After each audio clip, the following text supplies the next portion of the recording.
नमस्कार बच्चों। आशा करती हूँ कि आप घर पर ठीक होंगे। पिछले दिनों हमने क्षितिज भाग 1 के 3 पाठों का अध्ययन किया। आज हम आपकी पाठ्य पुस्तक 2 कृतिका भाग 1 में मेरे संग की औरतें नामक पाठ पढ़ेंगे।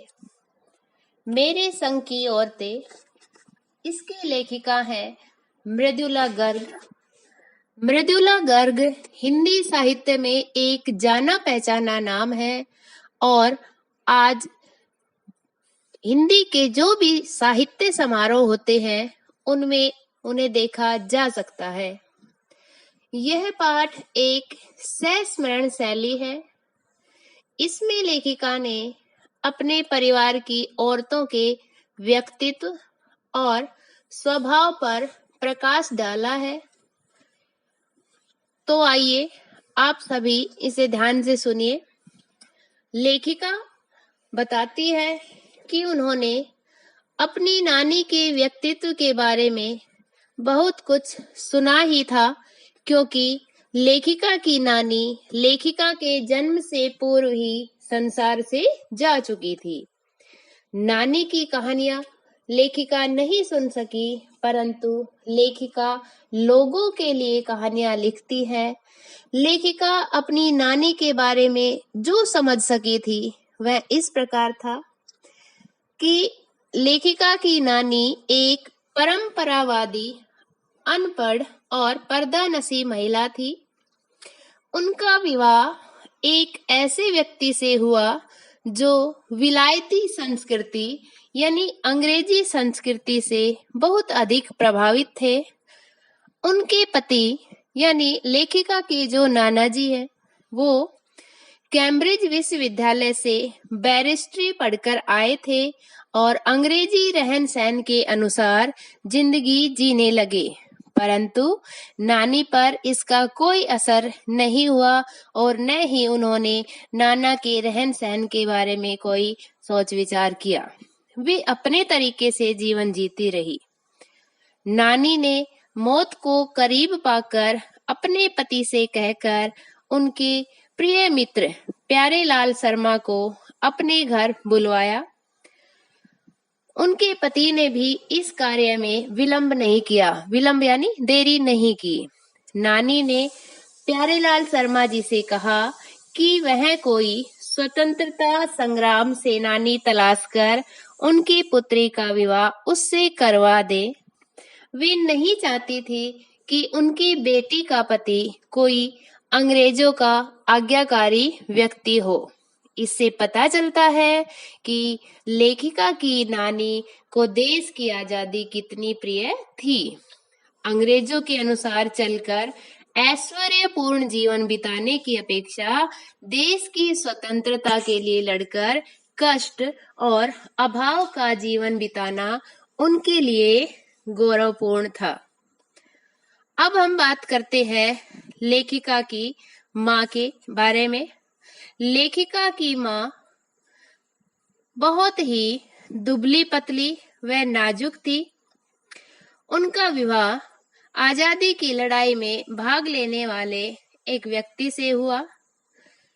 उन्होंने ICS की परीक्षा देने का निश्चय किया, लेकिन अंग्रेजों ने लेखिका के पिता को ICS की परीक्षा में बैठने नहीं दिया, क्योंकि वह एक स्वतंत्रता सेनानी है।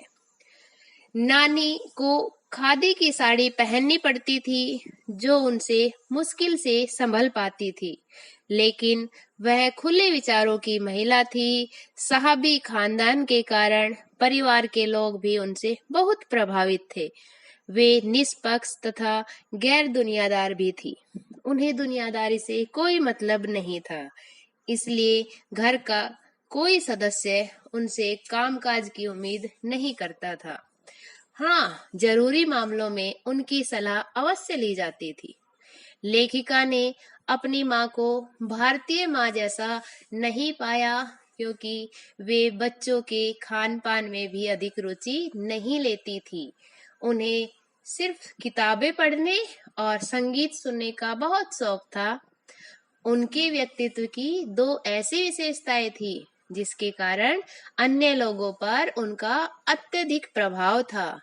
पहला, कभी झूठ न बोलना, जो कि सभी के लिए अच्छी बात होनी चाहिए।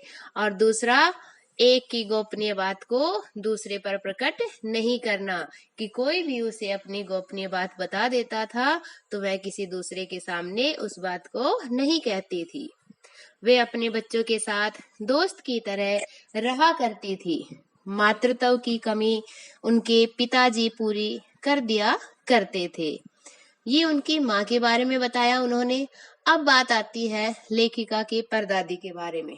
लेखिका बताती है कि उनकी परदादी लीक से हटकर चलने का शौक रखती थी। उन्होंने लेखिका की माँ के लिए लड़की की मन्नत मांगी और भगवान ने उनकी ऐसी सुनी कि एक के बाद एक 5 लड़कियां हुई। परदादी के बारे में यह भी प्रसिद्ध था कि उनकी मन्नत हमेशा पूरी होती है। परदादी का प्रभाव लोगों पर इतना अधिक था कि एक घटना याद आती है लेखिका को कि एक बार उन्होंने एक चोर का हृदय भी परिवर्तित कर दिया था। कहती है कि एक बार घर के सभी पुरुष बारात में गए हुए थे और घर पर महिलाएं रत जगह यानी जागरण कर रही थी, तो दादी ने शोर के कारण दूसरे कमरे में जाकर वह सो गई। तभी चोर सेंध लगाकर परदादी के कमरे में जाकर घुस गया। दादी ने आवाज होने पर पूछा, कौन है? तो चोर हड़बड़ाकर बोला, जी मैं। दादी ने कहा, मुझे पानी पिलाओ। चोर बोला, वह तो चोर है। पर दादी ने कहा, चोर है तो क्या पानी नहीं पिलाएगा? जाओ हाथ धोकर लोटे में पानी छान कर लेके आओ। पर दादी ने लोटे का आधा पानी स्वयं पिया और शेष उस चोर को पिलाकर कहा, एक ही लोटे से पानी पीकर हम माँ बेटे हो गए हैं। अब तू चोरी कर या खेती, यह तेरी इच्छा। चोर भी चोरी छोड़कर खेती करने लगा। अब लेखिका कहती है कि लेखिका की बहनों में कभी इस हीन भावना की बात ही नहीं आई कि वह लड़की है, यानी कि यह भावना तो उनके मन में थी नहीं कि वह लड़कों के मुकाबले कुछ कम है। वह हमेशा जो ठान लेती थी वो करके दिखाती थी। पहली लड़की जिसके लिए परदादी ने मन्नत मांगी थी वह थी मंजुला भगत। दूसरे नंबर की लड़की खुद लेखिका गर्ग यानी कि मृदुला गर्ग, तीसरी बहन चित्रा, फिर रेनू और अचला। इसके बाद एक भाई हुआ जिसका नाम था राजीव। राजीव हिंदी में लिखता था और अचला अंग्रेजी में लिखने का शौक रखती थी। रेनू कुछ विचित्र स्वभाव की थी। वह एक बार स्कूल से वापसी के समय गाड़ी में बैठने से भी मना कर देती है और पैदल चलकर ही पसीने से तरबतर घर पहुंचती है। वह बीए पास करना भी उचित नहीं मानती। लेखिका की तीसरी बहन चित्रा को पढ़ने में कम तथा पढ़ाने में अधिक रुचि थी। इस कारण उसके शिष्य से उसके कम अंक आते थे, यानी जिनको पढ़ाती थी उसके अच्छे अंक आ जाते थे और चित्रा के कम नंबर आते थे। वह जो सोच लेती थी वह करके रहती थी। शादी के समय भी उसे एक लड़का पसंद आ गया और उसने कह दिया कि उसी से शादी करेगी, तो पिता ने भी उसकी बात मान ली और उसी से शादी कर दी। अब बात आती है अचला की। अचला ने अर्थशास्त्र किया और फिर पत्रकारिता में दाखिला लिया। उसे भी लिखने का रोग लग गया था। सभी ने शादी का निर्वाह किया। लेखिका शादी के बाद बिहार के एक कस्बे डालमिया नगर में रहने लगी।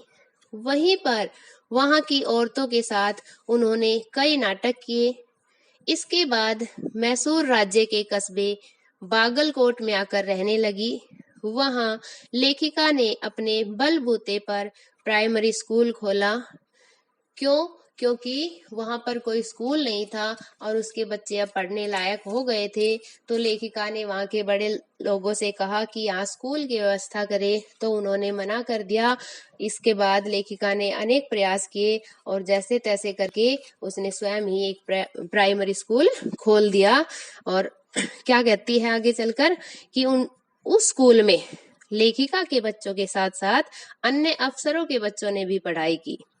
विद्यालय खोलकर लेखिका ने दिखा दिया कि वे अपने प्रयास में कभी असफल नहीं हो सकती, परंतु लेखिका स्वयं को अपनी छोटी बहन रेणु से कमतर आंकती है कि रेणु ने जो किया वो तो बहुत ज्यादा है, मैं तो उसके सामने ये तो कुछ नहीं करती।